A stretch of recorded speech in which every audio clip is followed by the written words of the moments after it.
From the University of Florida's College of Journalism and Communications, you're watching WUFT News. This is a WFT News update. I'm Marcelo Quadra. President Donald Trump is now receiving medical treatment at the White House after 3 days in the hospital. Trump says he plans to take part in next week's debate in South Florida. NBC's Allison Barr has more. President Trump back in the White House, still battling coronavirus and the very real concerns about how vulnerable he may still be. His doctor saying he's doing well today after 3 nights in the hospital and reporting no symptoms. But his escalating downplaying of the illness is drawing more scrutiny. Today, in a tweet flagged as misleading, the president comparing the virus to the flu, which he falsely claimed kills 100,000 people in some years, and saying we have to learn to live with COVID. Top health official Dr. Anthony Fauci drawing a sharp distinction between COVID-19, which has killed 1 million people worldwide, and the common flu. It has some overlapping symptomatology early on, but flu doesn't do the things to you that COVID-19 can. With more than a dozen cases now reported within the White House, concern extending to the Pentagon, where the chairman of the Joint Chiefs of Staff and other top brass are going into quarantine after being exposed. That caution at odds with their commander-in-chief and his highly choreographed return to the White House, where the president peeled off his mask before going inside to meet waiting staffers and tape a message designed to project strength. Don't let it dominate. Don't let it take over your lives. Medical experts say President Trump is still within a 10-day window that will determine the severity of his illness. We hope that he gets through the rest of this without a worsening of his symptoms, but he's nowhere near out of the woods. Nevertheless, the president tweeting he's feeling great and looking forward to debating Joe Biden next week in Miami.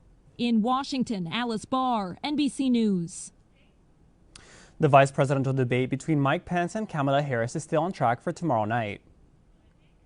Both continue to test negative for COVID-19, so they're preparing to debate at 9 p.m. Wednesday at the University of Utah. Pence and Harris will stand 12 feet apart instead of 7, and there will be plexiglass separating them. The venue can hold nearly 2,000, but only 200 people will be allowed inside. Governor Ron DeSantis extended the voter registration deadline until 7 tonight after the state's website for only registration crashed yesterday. Secretary of State Laurel Lee says the website received over 1 million requests per hour late last night. Florida will investigate whether that was a deliberate attempt to crash the system. You can still register online or in person until 7 p.m. tonight. The Housing Stability for Homeless School Children initiative is expanding to Bay, Charlotte, and Alachua County. WFT's Alexis Greaves find out what this plan entails.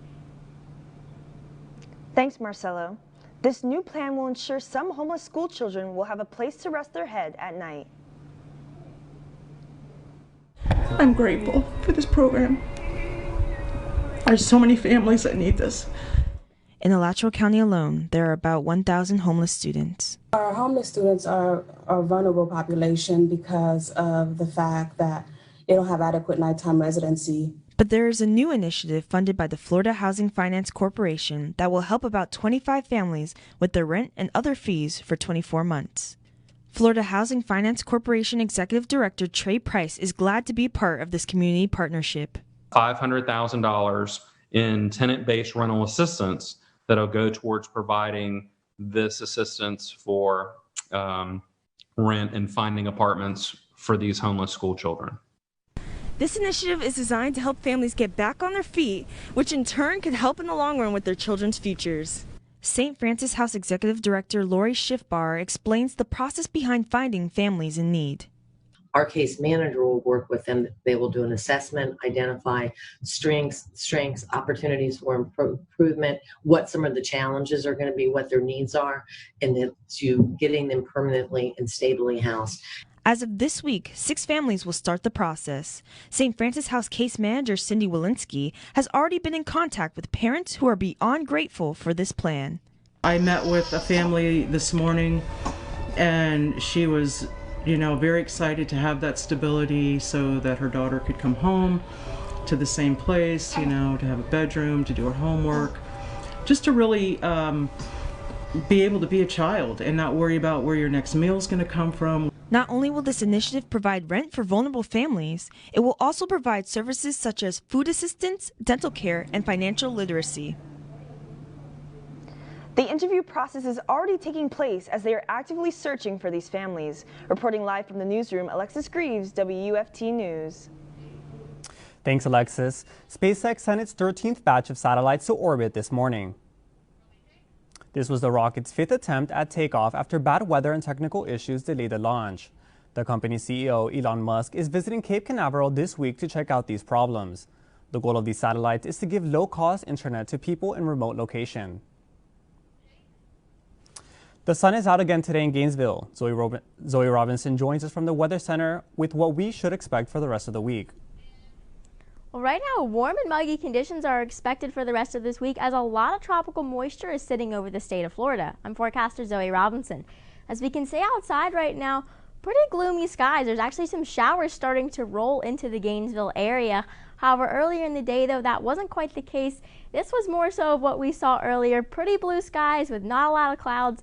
But that is clearly not the case as we are coming into the later part of this evening. Right now outside 89 degrees with a feels like temperature of 100. As we look at our radar right now, you can see that those showers are starting to roll into the Gainesville area very rapidly with some of those heavier downpours possible. Looking at a wider scope though of what's going on in the atmosphere, you can see once again a lot of activity in many different regards. First off, we have a stationary front just south of Orlando. We also have Tropical Storm Gamma remnants in the southern Gulf of Mexico. Those two systems combined are drawing in a lot of moisture, causing that uptick in shower activity. Additionally, we have hurricane, very intense, Category 4 Hurricane Delta is turning off the coast of Cuba and is expected to impact the Yucatan Peninsula in a few days and is also going to make landfall in Louisiana most likely.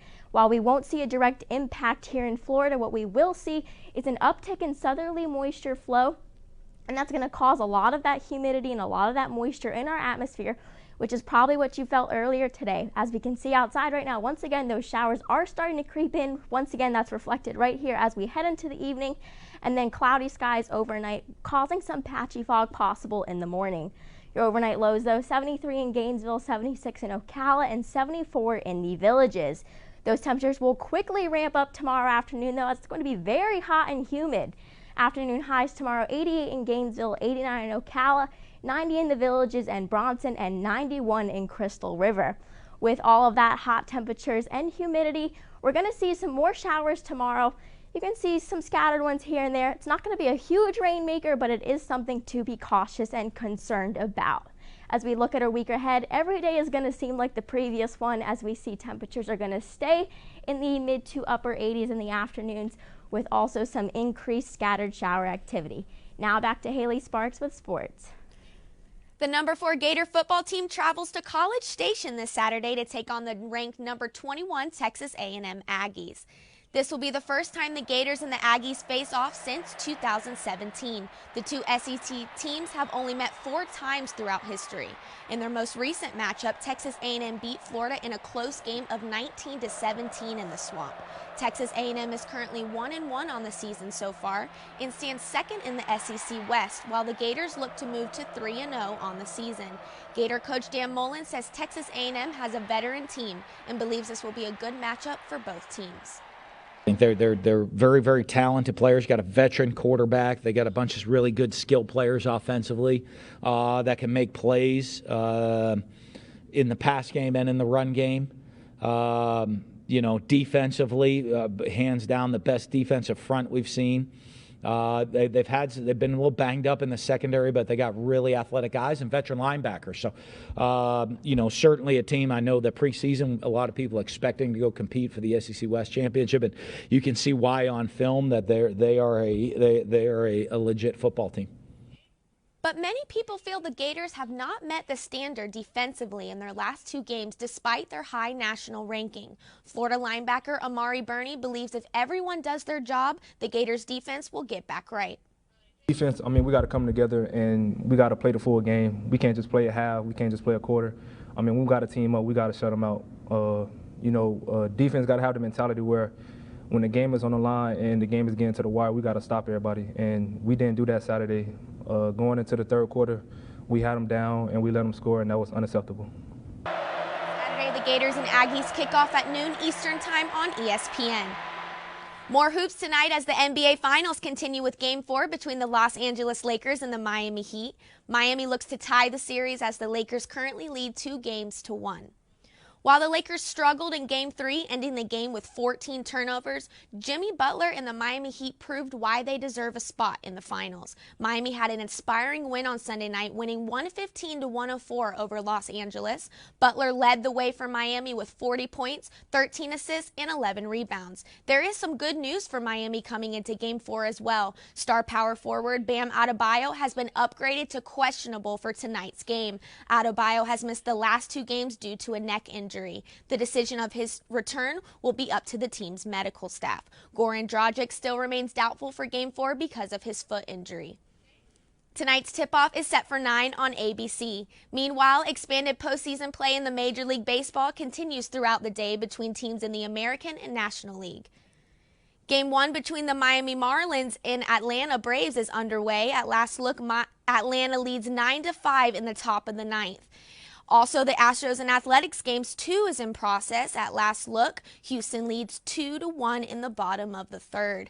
And Game 2 of the Yankees-Rays series continues tonight. The Rays look to redeem themselves after losing 9-3 last night. First pitch is set for 8:10 on TBS. And the San Diego Padres and the Los Angeles Dodgers begin their National League Division Series tonight in Arlington, Texas. First pitch is set for 9:38 on FS1. That's your Sports with Sparks. Now back to Marcelo. Thanks, Haley. Halloween is right around the corner and Gainesville is starting to celebrate. The Buy a Pumpkin, Feed a Child event is up and running again. The patch is located at Gainesville Church of God. They will be selling fresh pumpkin bread and will have a variety of family-friendly games. 100% of the proceeds are directly given to hungry families in Gainesville and Guatemala. Student pastor Joshua Lounsbury says they are raising awareness on food insecurity. $35 feeds a child for an entire month. Most of us spend more money on a single meal when we go out with friends. The pumpkin patch will be open until the end of October. That's our time for now, but your Florida news is always on at WUFT.org.